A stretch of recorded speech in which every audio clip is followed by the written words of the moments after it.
listening to an inside look with North America's top 50 site consultants. How do I land a big deal in my community? What are location consultants really looking for? Join us as we pull back the curtain and look inside the secrets of site selection with your hosts, Tim Tarentine and Amanda Harrison. We're so glad you're joining us today for an inside look, North America's top 50 site consultants. I'm Amanda, and I'm here with Tim, who again had the pleasure of interviewing another good friend to Consult and Connect, a good friend of the site consulting industry. He is the Senior Managing Director of Newmark Grubb Knight Frank, Rajeev Thakur. I did. I had a great time with Rajeev, and what I love about him is when you're talking to Rajeev, you're talking to a professional. This man's level of education, his attention to detail, his expertise around site selection is really unparalleled. And here's the other thing about Rajeev that I really enjoyed, especially in this interview, is that he really focuses on the role of authenticity in marketing your community and being who you are. Mm-hmm. And that authenticity piece is huge. It's huge. You don't have to be somebody else as a community. You can just be you. So enough of this talk, and let's hear it from the source himself. Ladies and gentlemen, Rajeev Thakur. Rajeev, this is Tim Tarentine. Welcome to the podcast. How are you today? Hello, Tim. Doing very well. Thank you for having me. Outstanding. Congratulations on being selected by your peers as one of the top 50 site consultants in the United States. I tell you, as we kind of unpack who you are as a leader and what you're doing in this site selection world, tell us 3 things everyone should know about you. Okay, 3 things. So I was born in India, so you can probably hear it in my accent, before I migrated to the United States. And I studied architecture and urban planning, and then I transitioned to consulting. And third, what I like to do is I like to visit national parks, at least 2 or 3 a year, and I support environmental conservation initiatives, and national parks being one of them. But I love cities as well, and I'm highly interested in urban core development. Outstanding. So let's peel that back a little bit further. You talked about your interest in urban planning and development and the environment. How did you, all of those interests combined, how did you get into site selection? Take us back to your kind of entrance into this world of site selection. Right. So when I was an architect, that's what I studied. So that's how I started. And I felt that I was very low down on the decision hierarchy. So if the company wanted to achieve something, their requirements came to me rather than I going to them and helping them with a decision. And so slowly I transitioned away from design into strategy. And then I went back to business school, and then I worked for a Big 4 company, and I worked for different practices, and one of them was site selection, and I loved it because it brought together buildings, real estate, corporate decisions, and it allowed me to travel, go to new communities, get to learn about different places, meet new people, and I loved it.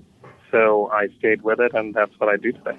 Wow, and you've stayed with it now for quite some time. You've been in the business. You're doing this work at a very high level. When you look across the United States and communities that, quote unquote, get it or are best practices, tell us about a community or a type of community who really understands how to get this work done and who have gone kind of above and beyond. So give us kind of that best practice community. What does that community do? What do the economic development and municipal leaders do when they really hit a home run?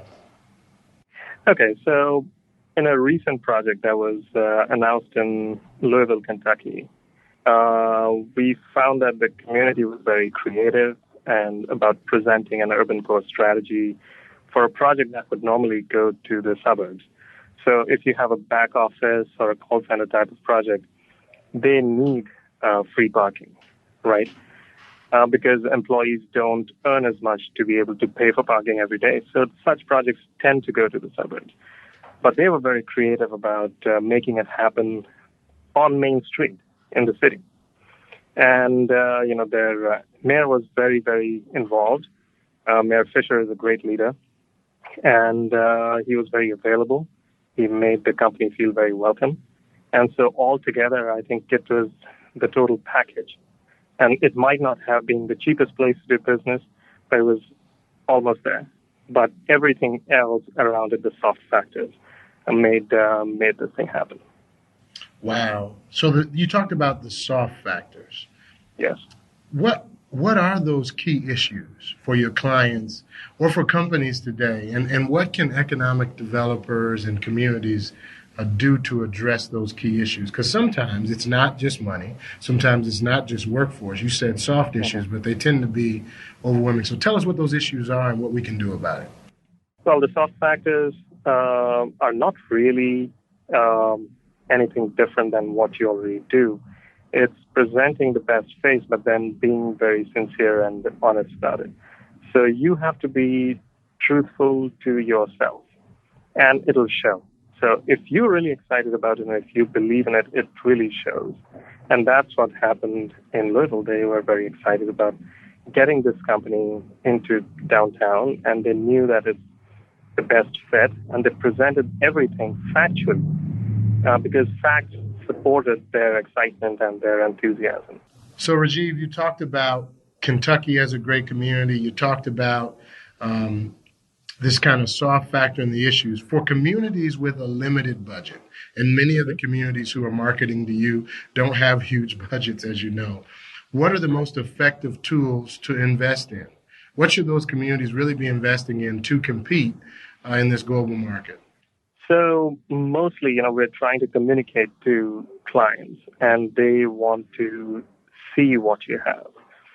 So having a good website is a basic. So I won't say that's a tool that'll differentiate you. But if you don't have the money to spend, you don't have to. You use, let's say, one thing I'll suggest is use Google Maps and Google Earth extensively. You can map things on these, save them as files or projects, and then save them on your desktop and then share them.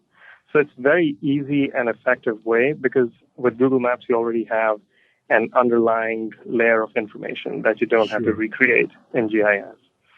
So yes, GIS is very powerful, but to do everyday work, to just share information, I think Google Maps and Google Earth are free resources that you should explore thoroughly and see the extent of stuff that you can do on them and then use them.